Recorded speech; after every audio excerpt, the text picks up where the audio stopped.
नमस्कार। कुछ युतियां ऐसी होती हैं, कुछ कंजंक्शंस ऐसे होते हैं। अच्छा, युति और कंजंक्शन का मतलब क्या है? कुंडली में दो ग्रहों का साथ में आकर के बैठना, या दो से ज्यादा ग्रह भी साथ में आकर के बैठ सकते हैं। लेकिन अधिकतर दो ग्रह जब साथ में आकर के बैठते हैं तो कई बार वो देख करके बड़े अच्छे लगते हैं, कई बार वो राजयोग कहला जाते हैं, लेकिन कई बार वो दोष कहला जाते हैं। ऐसी एक युति के बारे में हम बात कर रहे हैं, चंद्र और राहु की युति। चंद्र और राहु का कंजंक्शन कुंडली में यदि कहीं चंद्र राहु साथ में आकर के बैठते हैं तो ये अपने किस प्रकार के फल देंगे। हालांकि मैं आपको एक बात बता दूं कि इस पर एक पूरा सीरीज मैं बनाने वाला हूं और इसमें अलग अलग लग्नों के आधार पर, जैसे सामान्यतः मैं एक लगन ले लेता हूं ना, जैसे अभी एक नंबर लिखा हुआ मेष राशि लिखी हुई, मेष लगन की कुंडली है। अब ये मेष लग्न ही है, लेकिन मैं मेष से लेकर मीन तक सारे लग्नों के आधार पर चंद्रमा की जो स्थिति है अलग अलग भाव में क्या फल देगी, इस आधार पर मैं अलग अलग वीडियोस बना करके आपको समझाऊंगा। हालांकि आज के इस वीडियो में वो सारे लग्नों के आधार पर हम बात नहीं करेंगे, लेकिन इन जनरल हम बात करेंगे। इन जनरल कि चंद्र और राहु की जो युति होती है यदि कहीं कुंडली में, तो क्या इसे डरने की जरूरत है या फिर नहीं है, हम इस बारे में और प्रैक्टिकल बात करेंगे। और उसके बाद फिर और डीपली समझेंगे आने वाले लगभग 12 वीडियोस में। तो कुल मिलाकर 13, आज को मिलाकर 13 वीडियोस हो जाएंगे इस सीरीज के।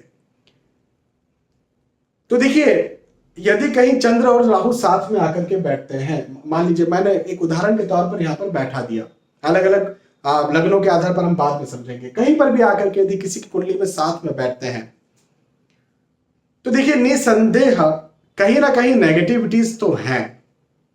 मैं एक्सेप्ट करता हूं, मैं मानता हूं और मैं आपको बता भी रहा हूं, बिल्कुल है, नेगेटिविटीज कहीं ना कहीं है। लेकिन उन नेगेटिविटीज की फ्रीक्वेंसी कितनी है, ये एक बहुत बड़ी बात है। फ्रीक्वेंसी का मतलब क्या? फ्रीक्वेंसी का मतलब ये कि फॉर एग्जाम्पल, भाई मुझे ठोकर लगी, या मैं चल रहा था, मुझे मेरे पैरों में पत्थर लगा, नंगे पैर चल रहा था, तो अब मैंने कह दिया पत्थर लगा। तो भी पत्थर लगा, इससे आप क्या समझे, कितना लगा? मुझे थोड़ी सी खरोच आई, मुझे खरोच भी नहीं, केवल उस समय लगा था, लेकिन फिर मैं निकल गया। क्या इतना ज्यादा लग गया कि मेरा नाखून जो है वो निकल गया, खूनाखून हो गया? तो ये फ्रीक्वेंसी है कि कितना, इस फ्रीक्वेंसी की मैं बात कर रहा हूं। तो हाँ, नेगेटिव है। चंद्र राहु कहीं साथ में बैठे हैं कुंडली में तो नेगेटिव है, बिल्कुल है। लेकिन इसकी फ्रीक्वेंसी क्या है, ये अलग अलग मेजर्स हमें करना, अलग अलग लग्नों की कुंडलियों के आधार पर हमें समझना पड़ेगा। ये हमें डिग्रियों के आधार पर भी समझना पड़ेगा। फिर भी एक बात मैं आपसे कह दूं, एक बात मैं आपको समझा दूं कि इसकी पॉजिटिविटीज भी हैं। हाँ, आपको सुन करके आश्चर्य हो रहा होगा।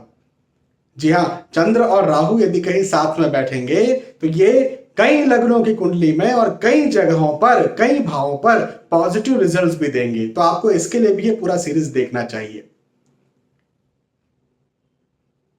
अब पॉजिटिविटीज कैसे देंगे और नेगेटिविटीज क्या होंगी, अच्छा उसकी फ्रीक्वेंसी क्या है, क्या नेगेटिव फल है, क्या पॉजिटिव फल है, पॉजिटिविटीज की फ्रीक्वेंसी क्या है, मैं इस बारे में बात नहीं करूंगा क्योंकि उसके बारे में हम डीपली बात करने वाले हैं आने वाले वीडियोस में। लेकिन फिर भी मैं आपको एक आइडिया देने वाला हूं कि आप आगे क्या देखेंगे, आप आगे क्या समझेंगे, और चंद्र राहु को कहीं आप देखें तो किस किस किस प्रकार से समझें उस व्यक्ति को। तो चंद्र राहु कहीं पर भी किसी की भी कुंडली में किसी भी तरह से बैठे हों, सबसे पहले यदि हम नेगेटिव फलों की बात करें तो नेगेटिव का देखिए, चंद्र कौन है? चंद्र जो है वो मन के कारक हैं। हाँ, चंद्रमा को मन का कारक कहा जाता है। मन, psychology, conscious, subconscious mind, thinking system, memory, चंद्रमा को यह कहा जाता है। चंद्रमा माता के भी कारक है, मन और माता दोनों के कारक है चंद्रमा। तो चंद्रमा मन और माता के कारक है। लेकिन साथ में जब राहु आकर के बैठ गए तो निसंदेह है चंद्रमा को लग गया ग्रहण। भाई चंद्रमा को ग्रहण किससे लगेगा? राहु से लगेगा, केतु से भी लगेगा। लेकिन यहां पर हम चूंकि राहु की बात करें तो चंद्रमा को जो है वो राहु से लग गया ग्रहण। अब चूंकि मन को ग्रहण लग गया, हम ये कह सकते हैं, हाँ बिल्कुल कह सकते हैं, मन को यहां पर ग्रहण लग गया, या फिर यह भी कहा जा सकता है कि माता को ग्रहण लग गया, ऐसा कहा जा सकता है।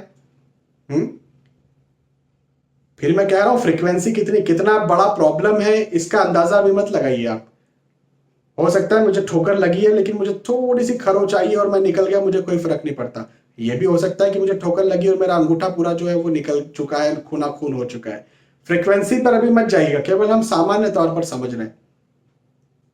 तो चंद्र और राहु साथ में बैठे मतलब मन को ग्रहण लगा, इसका मतलब क्या है? इसका मतलब यह है कि मन जो है वो कहीं ना कहीं भ्रमित हो। अच्छा, राहु का काम पता है क्या होता है? राहु जो है वो भ्रम को भी पैदा करते हैं। स्पेशली भ्रम को पैदा करने का जो ठेका लेकर के रखा, जो जिम्मेदारी लेकर के रखी है, वो राहु ने लेकर के रखी है। ये भ्रम पैदा करते हैं। भ्रम का मतलब कंफ्यूजन्स, डायलेमा। 2 मन 3 मन 4 मन एक साथ होते हैं ना, अरे यार वहां जाना चाहिए, अरे यार वहां जाना चाहिए, अरे यार मैं ये कर लूं या फिर वो कर लूं, ऐसे करना चाहिए वैसे करना चाहिए।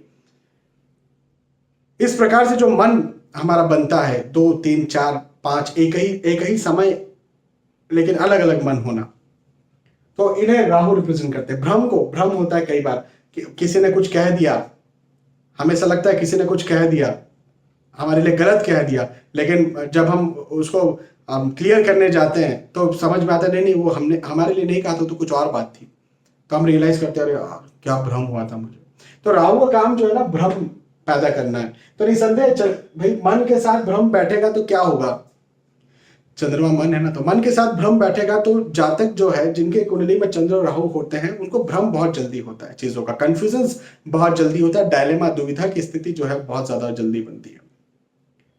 एक चीज और यहां पर होती है कि चंद्र और राहु जब साथ में बैठते तो मन कमजोर भी होता है। कमजोर मतलब जल्दी से डर जाना, जल्दी से भयभीत हो जाना, जल्दी से तनाव में आ जाना, चिंता में आ जाना, आप या एंजाइटी में अधिकतर रहना, या जीवन में ऐसे लोग मुझसे ज्यादा शिकायत पता है क्या करते हैं? जब वो मुझसे कुंडली कंसल्टेशन करवाते हैं तो मुझसे ये कहते हैं कि सर हमें जीवन भर जो है, इवन वो अच्छा कई बार वो ये कहते हैं कि हम अब बहुत ऊंची पोस्ट पर रहे हैं, हम गवर्नमेंट जॉब की अच्छी ऊंची पोस्ट पर रहे हैं, लेकिन कभी भी हम खुश नहीं रहे। कुछ ना कुछ जो है वो परेशानियां चलती रही हमारे साथ, हमारे काम काज में प्रेशर जो है वो बना रहा, चिंता जो है बनी रही, दबाव जो है बना रहा। ऐसे लोग इस प्रकार की भी बातें करते हैं। तो चंद्र राहु साथ में आकर के बैठे, इसका ये मतलब नहीं कि कोई अपने जीवन में सक्सेसफुल नहीं होगा, लेकिन हाँ इसका ये मतलब जरूर है कि हो सकता है वो सक्सेसफुल हो जाए, लेकिन उसके बावजूद भी उसको टेंशन जो है दिमाग में बना रहा है। मैं फिर कह रहा हूँ फ्रीक्वेंसी में मत जाए। कितना टेंशन बना रहा है? हो सकता है थोड़ा सा बना रहा है, हो सकता है इतना ज्यादा बना रहा है कि कोई जो है आत्महत्या करने की सोच ले। हाँ, हो सकता है इतना छोटा सा बना रहे कि 10-15 मिनट जो बहुत चिंता करी और छोड़ दिया। फ्रीक्वेंसी की बात आज नहीं कर रहे हैं, फ्रीक्वेंसी की बात हम अगले आने वाले वीडियोस में करेंगे।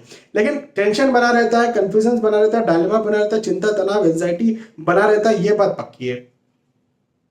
यदि कहीं पर भी मैंने लगन पर बैठा है, आप इसको लगन पर मत समझिए, मैं ओवरऑल बात कर रहा हूं, किसी भी लगन कुंडली की बात कर रहा हूं, किसी भी भाव की बात कर रहा हूं, मैं एक ओवरऑल बात कर रहा हूं, इन जनरल बात कर रहा हूं।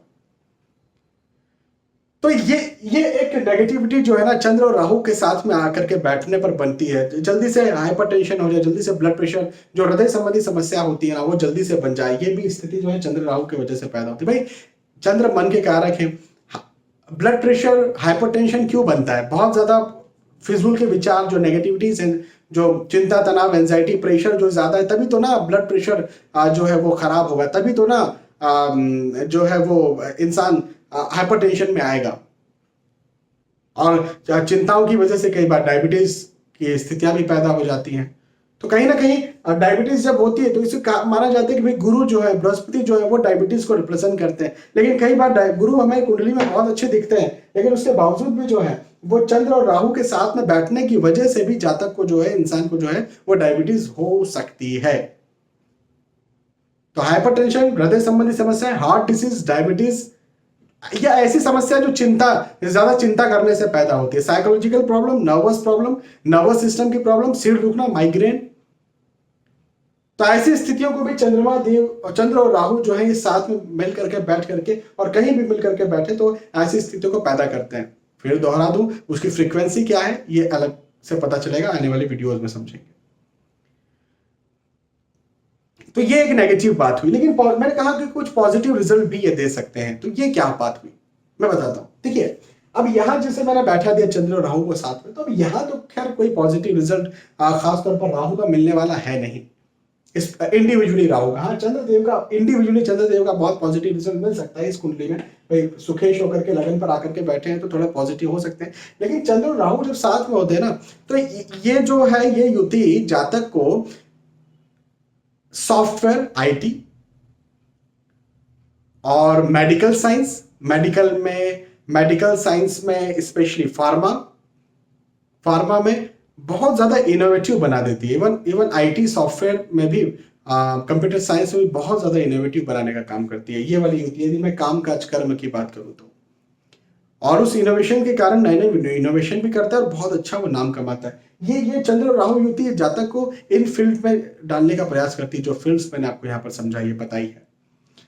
अब पॉजिटिव क्या होगा ना, एक्चुअली अलग अलग लग्नों की कुंडलियों के आधार पर अलग अलग बनेगा। जैसे एक उदाहरण के तौर पर मैं कहूं कि भाई चंद्र यहाँ पर सुखेश है, भाई 4 नंबर ये लिखा हुआ ना, 4 नंबर सुख भाव में लिखा हुआ है, सुख चौथा स्थान। तो सुखेश जो है लगन पर बैठे तो इसका ये मतलब जरूर है कि भाई जातक को सुख जो है वो जीवन भर मिलने वाला है, भाई ये पक्की बात है।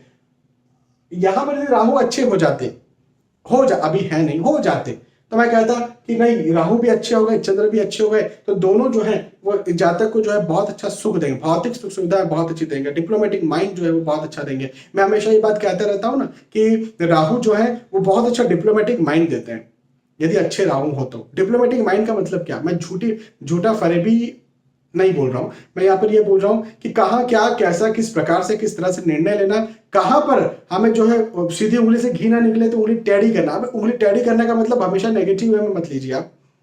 कई बार होता है कि हमें ऐसे डिसीजंस लेने पड़ते हैं जो दूसरों के लिए गलत ना हो लेकिन हमारे लिए सही हो, लेकिन थोड़ा सा हमको जो है वो डिप्लोमेटिक वे में बात करके, डिप्लोमेटिक वे में बोल करके या इस प्रकार से लेने पड़े। तो चंद्र राहु युति उस प्रकार में भी फायदा करती है यदि कहीं अच्छा रिजल्ट देने, अच्छा फल देने के लिए ये प्रॉमिस कर रही है। फॉर एग्जाम्पल जैसे ये चंद्र और राहु यहाँ पर बैठे होते हैं, अब चंद्र भी उच्च राशि के, राहु भी उच्च राशि के, तो यहाँ पर जातक जो है बहुत डिप्लोमेटिक होगा और बहुत अच्छी तरह से जो है वो अपने डिसीजंस को, अपने डिसीजन मेकिंग पावर को बढ़ाएगा, प्लस दूसरों से कहाँ क्या कैसे किस प्रकार से बात करना है, किसी सिचुएशन को किस समय हैंडल करना है, कब बोलना है कब नहीं बोलना है, सारी बातों को उसको आएगा। तो ये एक मैंने आपको यहाँ पर बात बताई। तो इस प्रकार से जो है वो चंद्र और राहु नेगेटिव रिजल्ट्स भी देते हैं, अलग अलग लग्नों की कुंडलियों के आधार पर पॉजिटिव रिजल्ट्स भी देते हैं। तो चंद्र और राहु जो है जरूरी नहीं कि हमेशा ही नेगेटिव होंगे, ये हम आने वाले वीडियोस में समझेंगे।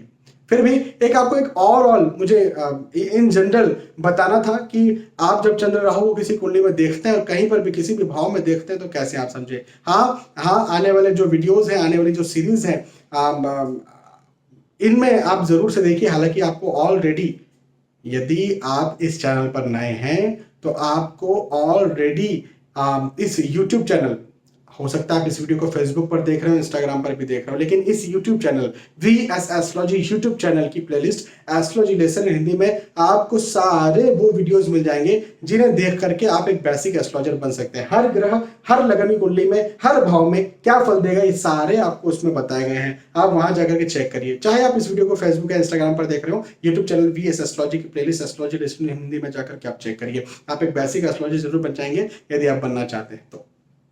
बहुत बहुत धन्यवाद। आने वाले वीडियोस में इस सीरीज में हम फिर मिलते हैं और मैं आपको और भी सारी बातें समझाता हूं। तब तक के लिए नमस्कार।